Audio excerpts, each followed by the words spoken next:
Hello my all friends, welcome back our channel. আশা করছি তোমরা সবাই ভালো আছো। আমিও খুবই ভালো আছি।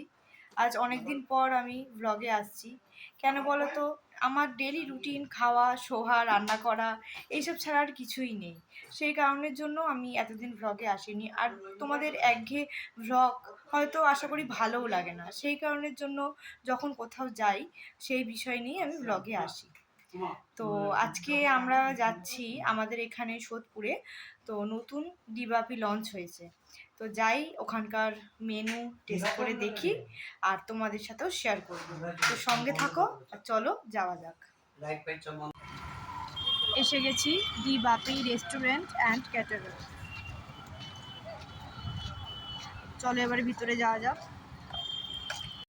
চলে যাচ্ছি ভিতরের দিকে। যেতে গিয়ে দেখি এখানে কি সুন্দর চিকেন কষা রাখা রয়েছে। সিঁড়ি দিয়ে ওপরের দিকে চলে যাচ্ছি। ওইদিকে আমার ভাই আর ভাইয়ের বন্ধুও আমাদের জন্য ওয়েট করছে। ওরা অনেক আগেই এসে গেছে। তো তাড়াতাড়ি করে আমরা উপরের দিকে চলে যাচ্ছি। ভিতরের ডেকোরেশনটা কিন্তু ভালোই করেছে। এসে বসে পড়লাম।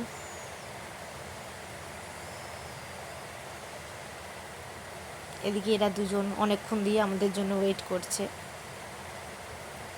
মিষ্টির পাপাকে বললাম চারপাশটা একটু ঘুরিয়ে দেখাও। ও তোমাদেরকে চারপাশটা একটু ঘুরিয়ে দেখাচ্ছে।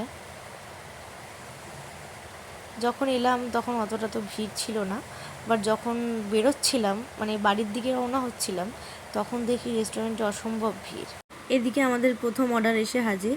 অর্ডারের প্রথমে রয়েছে মিষ্টির জন্য জুস আর আমাদের জন্য রেশমি কাবাব উইথ স্যালাড। এদিকে মিষ্টি জুস প্রায় শেষ করে ফেলছে। এরপর আমাদের বিরিয়ানি এসে হাজির।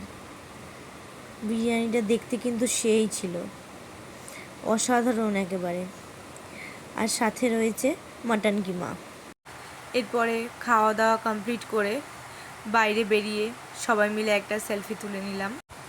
এরপর চললাম বাড়ির দিকে। এই জাস্ট ফিরলাম, এবার ফ্রেশ হওয়ার পালা। ফ্রেশ হয়ে আবার ফিরে আসছি। ফ্রেশ হয়ে কোল্ড ড্রিঙ্কস নিয়ে বসে পড়েছি। তো আমি কোল্ড ড্রিঙ্কসটা খাই, ততক্ষণ তোমরা আমার ব্লগটা দেখে নাও। আর কমেন্টে অবশ্যই জানিও আমার ভিডিওটা কেমন লাগলো। ভালো লাগলে অবশ্যই আমার চ্যানেলটাকে সাবস্ক্রাইব করে দিও। এখনকার মতো গুড নাইট, শুভরাত্রি সবাইকে।